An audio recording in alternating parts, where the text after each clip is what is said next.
Petroleum Cabinet Secretary Opiyo Wandayi has defended the proposed East African refinery investment at the Tanga port in Tanzania, stating that it makes commercial sense. Wandayi also justified Kenya's involvement in the Tanga refinery, noting that the country's commercial oil production that will begin by the end of this year in Turkana will not be enough to run a refinery viably. Stanley Nyarangita reports on a plan that is shaping as a litmus test for East African diplomacy ties. President William Ruto's charm offensive in Tanzania to woo the country into supporting the proposal to build an oil refinery at the Tanga port continues to raise eyebrows, with Mombasa Senator Mohamed Faki on Wednesday pressing Energy and Petroleum Cabinet Secretary Opiyo Wandayi over the Kenyan government's participation in the project. It will be cheaper to upgrade the refinery than to build a new refinery altogether in another country. Wandayi explained to the senators that Kenya is on track to commercially produce oil by the end of 2026 through drilling in South Lokichar, Turkana County.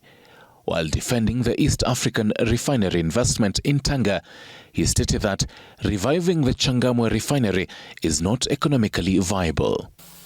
Petroleum economists tell us that you need some 300,000, 500,000 barrels per day to be able to run viably a refinery. And therefore, that informs the reason, that informs the justification, that informs the basis for the plan to establish a refinery in Tanga that will serve not only Kenya, but will also serve the other neighboring countries.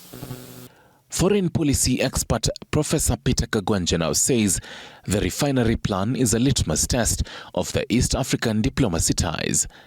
Kagwanja notes that despite the headline stance of Tanzanian President Samia Suluhu, who has publicly distanced her country from the project, she may eventually be compelled to give the refinery a green light.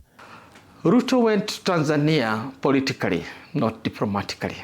And that's why big, important, and projects that have multi-generational impact find themselves caught up in this kind of conundrum of diplomatic rejection of, if you wish, diplomatic tiff between Tanzania and Kenya. Right. Yeah. At the heart of the refinery investment is businessman Aliko Dangote, who in April 2026 stated that he could replicate his 650,000 barrel per day Nigerian refinery in East Africa, provided governments in the region supported the initiative.